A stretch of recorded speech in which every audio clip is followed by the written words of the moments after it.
If you want to be a fluent English speaker, there are many criminally underrated skills that a lot of you ignore, unfortunately.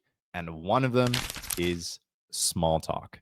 Now, from the perspective of an English learner, I'm pretty sure that a lot of you probably underrate this skill because you don't really correspond it to having meaningful or profound conversations in English.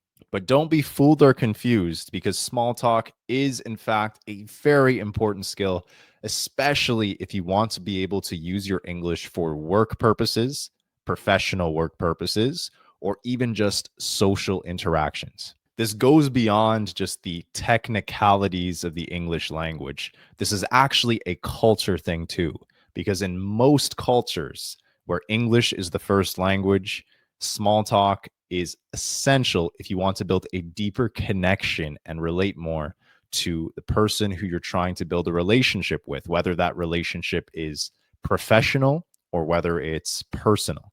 In this video, I'll give you the simple framework on how you can master small talk and how it's going to make you a way better conversationalist and fluent English speaker. Now, I noticed that a lot of you guys just completely ignore small talk because you think it might sound awkward and it feels very unnatural. And I get that. In your native language, the culture associated with it is also probably a lot different than the culture associated with English. Maybe in your native language, small talk is not even really a thing. Maybe you speak more directly in your native language. And I've also noticed firsthand that a lot of you guys feel very awkward and uncomfortable and even discouraged when you're in a conversation with other native English speakers who can communicate and have this small talk effortlessly. Some of you look confused. Some of you don't even get what's going on. I can tell, I can see it because I have conversations in groups with native speakers and some non native English speakers. And I know that for those of you who have experienced situations like these, you now are slowly beginning to realize and understand that there are actually a lot more different sub skills and nuances that come to being a well rounded, fluent English speaker. And to improve this, all you need to do is just use three simple methods. Those methods being topic generation, which involves the form method, which I'll dive into very soon, the bridge and expand technique, and simply active listening and observation skills. If you can practice and apply these three methods, you will be able to connect with people in English on a much higher level. Let's start with topic generation. The form method is very simple. It stands for F, family, O, occupation, R, recreation, and M, motivation. Very simply put, these are just four different ways that you can ask questions that are going to help you connect better with other English speakers. For family, you can ask questions such as, do you have siblings? For occupation, you can simply just ask people, what do you do? Whether that's what do you do for work, or what do you study in school, or even just what do you do in your spare time for fun, or simply just how do you occupy your time? For recreation, related to this, you can simply just ask, do you have any plans for the weekends, or what do you like to do for fun? And motivation. Why do you do this for fun? What got you into this? What do you enjoy about this, etc.? Simply put, when you come into conversations and you're not used to doing small talk, you can just prepare some open ended or even closed ended questions about subjects that relate to these four things. That, in essence, is the form method. Extremely simple to use, takes very little time to prepare, it's almost effortless, but just by doing this small thing, it's going to make you that much better of an English conversationalist. Next is the bridge and expand technique, which simply just has to do with actually answering questions that are asked to you when it comes to small talk. So don't just answer the questions in a short and choppy manner. Answer the questions, add a detail, and then ask a follow up question. For example, yes, I had a great weekend, answering the question if someone asks you how your weekend was. I finally finished a book I was reading, add a detail, then ask a follow up question.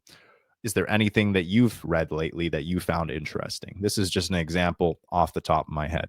As a pro tip, while doing this, try to use linking phrases such as, oh, that reminds me of, or speaking of, and linking expressions and linking phrases such as that. You will very quickly be able to pick up on the most common linking expressions and phrases simply just by your experience of listening to English media. As you can see, using the for method and using this bridging technique as well is really pretty simple and pretty straightforward. And just by doing this, it might seem small, might seem irrelevant, but I'm telling you, it's really underrated because just by doing this, it's going to warm someone up to the rest of the conversation you have, and it's really going to help you connect with them much more. And this leads to the final method, which is active listening and observation.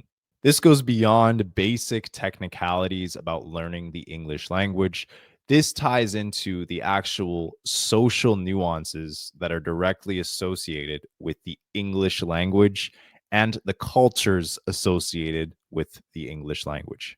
So, in order to actively listen to and observe somebody else when they're speaking, you simply just need to read the social cues, read their body language, and read their reactions and their intonation and the rhythm of how they respond to questions that you ask and how they feel about certain subjects that you're talking about.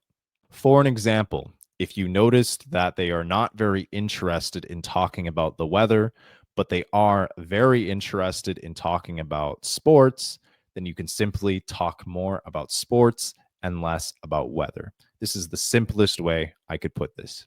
Again, this is something very small to do, and it's something that's almost common sense.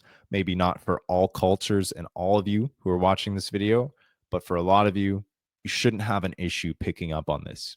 And something that's going to help you a ton, especially as someone who doesn't speak English as a first language, when you're communicating with a native English speaker, to show them that you actually understand what they're saying, try to reiterate and paraphrase what they just said, or even ask clarifying questions about something specific that they just said.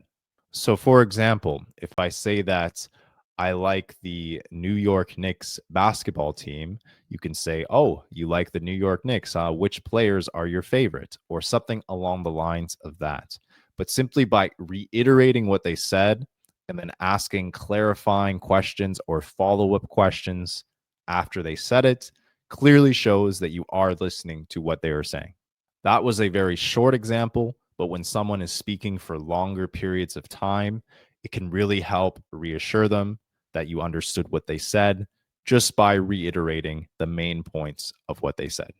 All three of these things may seem small and unimportant to a lot of you. However, these are absolutely crucial if you want to be able to have seamlessly easy conversations with other native English speakers by incorporating small talk into all of your conversations. This doesn't need to be excessively long, it can even be very short. It could even be as short as just asking one question before getting into the crux of what you're going to talk about. However, if you're looking to be an advanced English speaker instead of an intermediate English speaker, then this is something that's going to make you that much closer to being more advanced in your style of communication in the English language. Because keep in mind, small talk is not about in depth and deep conversations. It's really just about being able to connect with and take down the barrier and open doors for the people you're having conversations with. This is the foundation of much bigger conversations. Master this system and you'll be able to connect effortlessly. If you got any value from this video at all, be sure to like the video and it'll help the YouTube algorithm spread the message to other people who are also trying to improve their English. Very soon, I'll be releasing a free training showing you exactly how you can improve your English way faster than most people in the world, simply by following a system that is simple, not easy, but simple to do. So if you want to check that out, I'll leave a link somewhere in the pinned comment or the description below. If you want more insight on how to improve your speaking skills in English, be sure to watch the next video on the screen.